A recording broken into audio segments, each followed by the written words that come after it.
Dean Gallucci, you were speaking about nuclear terrorism, and both President Obama and Secretary Clinton have said that's our gravest threat. Do you feel that we are treating it as our gravest threat? And is there anything more that we could be doing? The way I'd start to answer that, I think, I mean, the short answer is no. Surprise.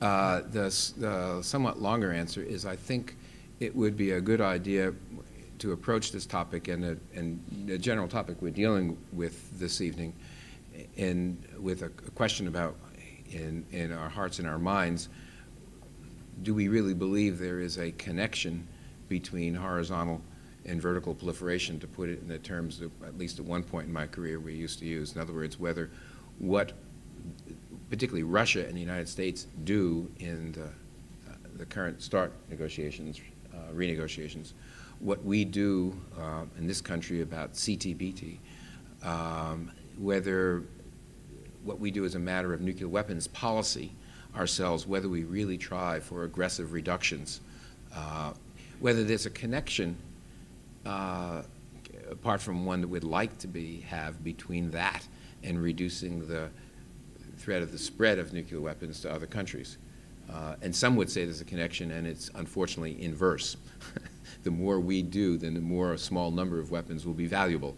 I mean, it's got all kinds of perverse connections here to try to think through. But for me, the beginning of this is to ask, okay, how far back in this chain of how we treat nuclear weapons do we have to go to deal with this #1 question of nuclear terrorism? I would start back there and ask that. Are we doing anything about nuclear terrorism by addressing the question of what we want to do with nuclear weapons in the next 5, 10, or 15 years?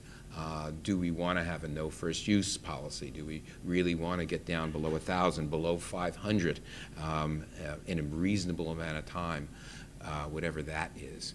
And if we do those kinds of things, is it going to help us on the Pakistan question? Is it going to help us on the Iran question or the North Korean question? Or will it get in the way? Will people worry, other countries worry that our extended deterrence, our guarantee won't be as good because we won't be as capable? I mean, all these arguments, I think, are part of setting the scene about how we think about nuclear weapons. And then you get to the real nitty-gritty of the nuclear terrorism question. And I think, at least in an ethereal way, it does connect. I mean, how we answer those questions. If we just go simply or directly at the nuclear terrorism problem, I think over the long term we will fail. It may be the thing we have to do in the short term, but I think we need to address the overall question of nuclear weapons and where the United States places nuclear weapons as a legitimate element in our defense strategy. Because I don't think American exceptionalism over this is good forever. I mean, we've had it for a long time, but I don't think it can work forever. So now to get more directly to the question, the first thing I would want the administration to do is to focus very, very hard on the question of securing existing fissile material, highly enriched uranium and plutonium, anywhere it exists in the world. That, to me, would be an enormous step forward. And in other words, not subjecting that to the normal bureaucratic processes that we have over these years of cooperative threat reduction, thanks to Senators Nunn and Lugar's legislation, years of working particularly with the Russians, but not only with the Russians, to get a better grip on this. That is all to the good. But every day that material isn't secured is a risky day, and I worry about that. So the first thing I'd say is much more aggressive pursuit of securing up to our standards, as I'm going to do it here again, the Graham Allison book, the gold standard of securing material. And the second point is, that phrase is to stop digging. When you find yourself in a hole, what's the first thing to do? Stop digging. In this case, that means stop producing fissile material. What do we need it for? What do we need to separate plutonium for? What do we need to produce highly enriched uranium for? Highly enriched uranium, I suppose you have naval reactors, and there's an argument there, but it's very specialized. The plutonium thing, for me, goes right away to a third point, which is I think the phrase is the renaissance in nuclear energy, which troubles me. renaissance nuclear energy. They don't seem to go together for me.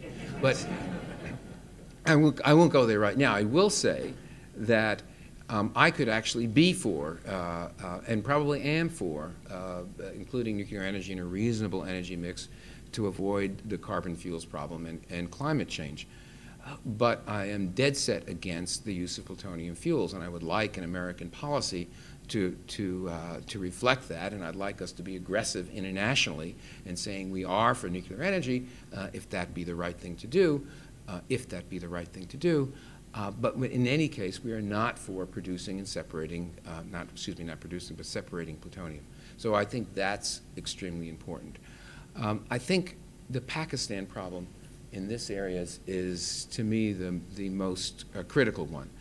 I don't, in any open setting, it's very hard to talk about what one should do with Pakistan because last I looked, it was a sovereign country, and one has to be careful about what one says about what an American position ought to be with another sovereign government.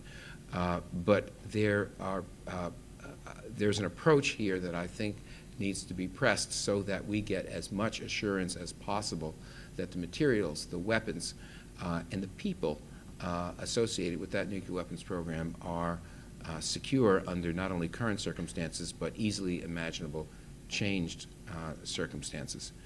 And finally, in this, I'm not really going to talk about all the programs to control our borders because I think if that is where we plan on solving this problem, which is catching them, introducing this this item into our country, I think this is a loser's game. If anybody would please look at a map and the length of our borders and our coastlines, that's not a way to address this problem.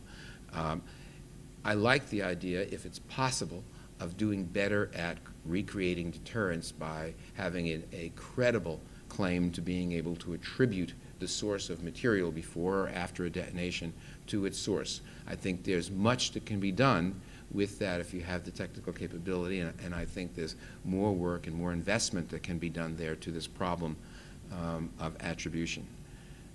So that's a long way, again, of saying that I think we're not where we ought to be if we're serious about this being our major concern. But I would start way back with the question of what, as citizens, we want our country's policy to be with respect to our nuclear weapons. Very serious people out there do not agree with the Gang of Four.